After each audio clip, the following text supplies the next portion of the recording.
घमंड तो तब हो जब आप कमाए और पिता घमंड करे। महाराज कहते हैं कि जब पिता कमाता है ना तो बच्चा 10,000, 20,000, 10,000 की ब्रांडेड जींस पहनेगा, लेकिन खुद कमाएगा ना तो 2,000 के कपड़े ही अच्छे लगेंगे। और एक बात याद रखना, जिंदगी भर ब्रांडेड करने वालों, आपको बता दे कफन में कोई भी ब्रांड नहीं होता, वो सबके लिए बराबर है, चाहे कोई भी हो, वो सबके लिए बराबर आएगा। यहां परीक्षित ने साष्टांग दंडवत किया, आशीर्वाद दिया है। लिखा है दादा,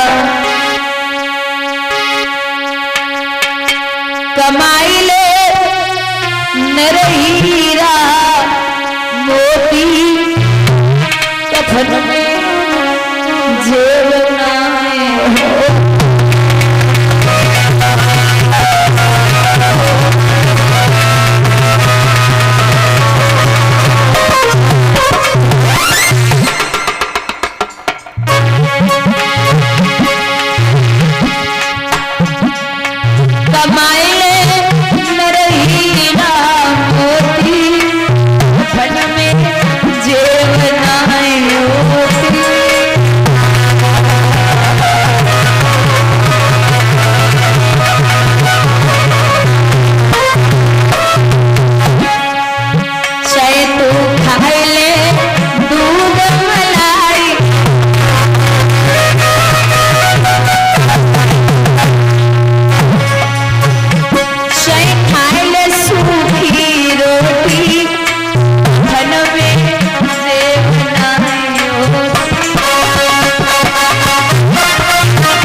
कहते हैं हम ऐसे भागते आ रहे हैं, ध्यान से सुनना, ध्यान पूर्वक सुनना।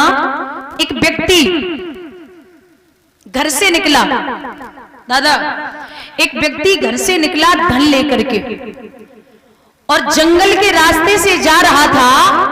तो जब गर्मी होती है ना, वृक्ष से पत्ते गिर जाएं और जब आप उन पे पैर रखोगे तो आवाज आएगी।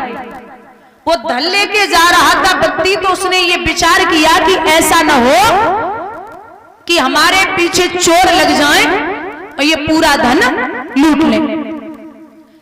तो दादा जैसे ही जा रहा था तो भगवान की ऐसी कृपा, उसके पीछे 5 चोर लग गए। जंगल का रास्ता था, तो यहाँ हमारे बुजुर्ग बैठे हैं, दादा आपने देखा होगा जो पहले बरगद के पेड़ होते थे, उन बरगदों के पेड़ पे बड़ी बड़ी जटाएं लटकी होती थी। तो उसने क्या किया, धन साथ में था, और जटाओं को पकड़ करके उसके नीचे कुआं था, उसी कुआं में नीचे उतर गया, अपने दोनों पैरों को इधर उधर लगाया और नीचे उतर गया। काफी अंधेरा था, तो 5 चोर उसके पीछे ही पीछे कुएं के आसपास खड़े हो गए। बोले भैया अभी तो यही था, इतनी जल्दी कहां गया, गायब हो गया, अभी तो यही था। लेकिन वो बेचारा भाग के आया था, तो उसके सांसों की आवाज बाहर तक जा रही थी। एक बोला भैया काय को परेशान है, जो तो नीचे ही है, अभी नहीं थोड़ी देर बाद निकलेगा, यहीं बैठ जाओ।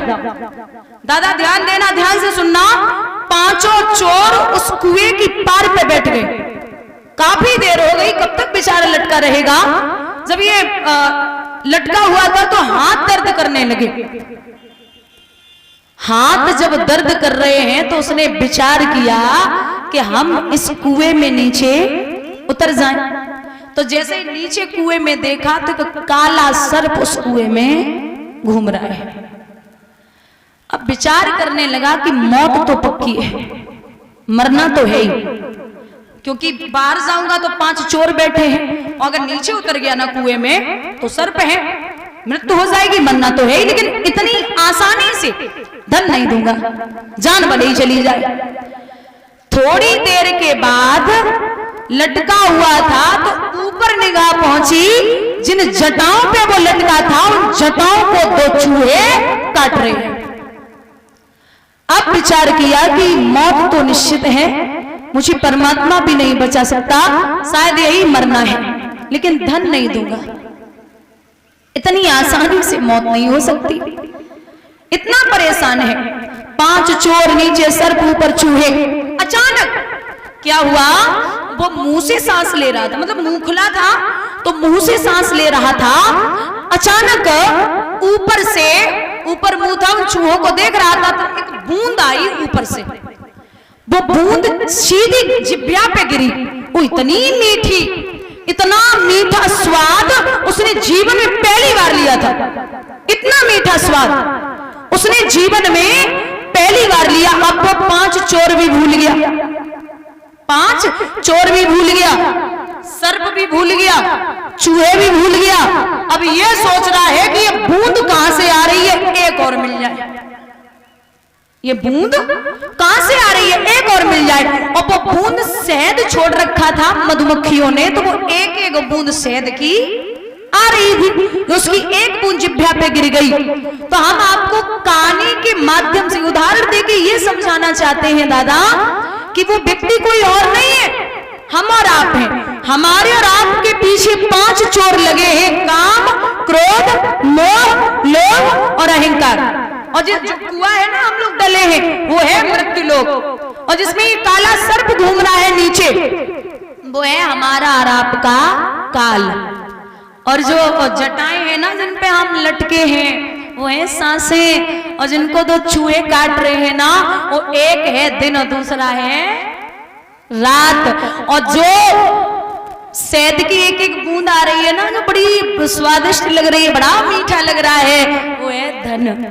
अगर 1 लाख का मुनाफा हो गया ना, तो सोच रहे महाराज सब लुट जाए, बस 2 लाख कल मिल जाए। बोलिए गोविंद भगवान की। ये ऐसे ही जीवन जा रहा है, बड़े परेशान है हम।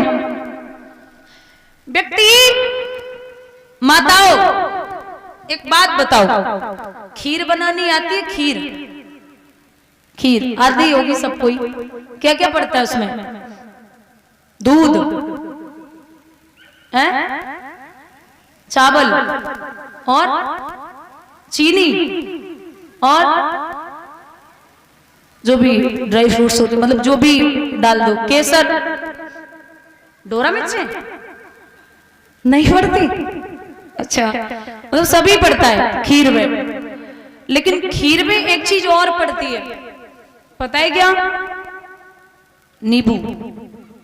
नींबू खीर खाई है? सच बोला, नहीं खाई? आप लोगों ने खाई है भैया? नहीं खाई होगी, पक्का नहीं खाई?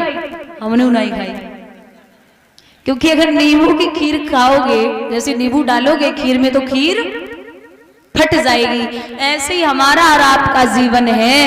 प्रेम रूपी चावल, श्रद्धा रूपी चीनी और व्यवहार रूपी मेवा, ये पूरे जीवन को आप अच्छे से जिए। अगर घमंड रूपी 2 बूंदें डाल दी ना, तो पूरा जीवन बर्बाद हो जाएगा। बोलिए गोविंद भगवान की।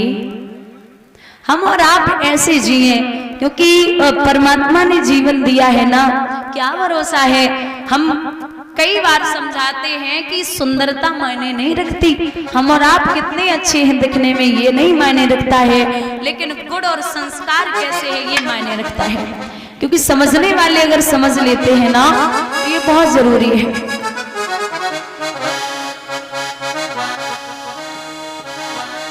कुछ भी न कमा पाओ तो 2 चीजें जरूर कमा लेना, पहला है इज्जत और दूसरा है व्यवहार। इज्जत है तो आपके दरवाजे पर 50 आदमी बैठने आएंगे, और व्यवहार है तो आपको लोग बैठने देंगे और सम्मान देंगे। इतना कमाते चलिए, क्योंकि दादा भरोसा नहीं है सांसों का। एक दिन ऐसा आएगा, कोई काऊ को नाए और घर की नारी कहा करे जतन की नारी ना। ये भी धोखा दे के चली जाती, क्या भरोसा। पत्नियां भी 13 दिन तक रोती हैं, फिर तो धीरे धीरे सब खत्म हो जाता है। कहां तक प्रेम हो। एक हमारे ब्रज के संत कहा करते थे कि हमारे ब्रज में कोई भूखा नहीं सो सोता, हमारे ब्रज में कोई भूखा नहीं सोता और वो खिला देता है। हमारे ब्रज का कड़ कड़ भी मेरे श्याम के होने का पता देता है। और नशे की बात हमसे क्या करते हो प्यारे, नशे की बात हमसे क्या करते हो प्यारे। अरे वृंदावन का तो पानी भी नशा देता है। यहां महाराज परीक्षित ने बिठा लिया। सुखदेव जी बोले आप प्रश्न करिए, मैं उस प्रश्न का उत्तर देता हूं।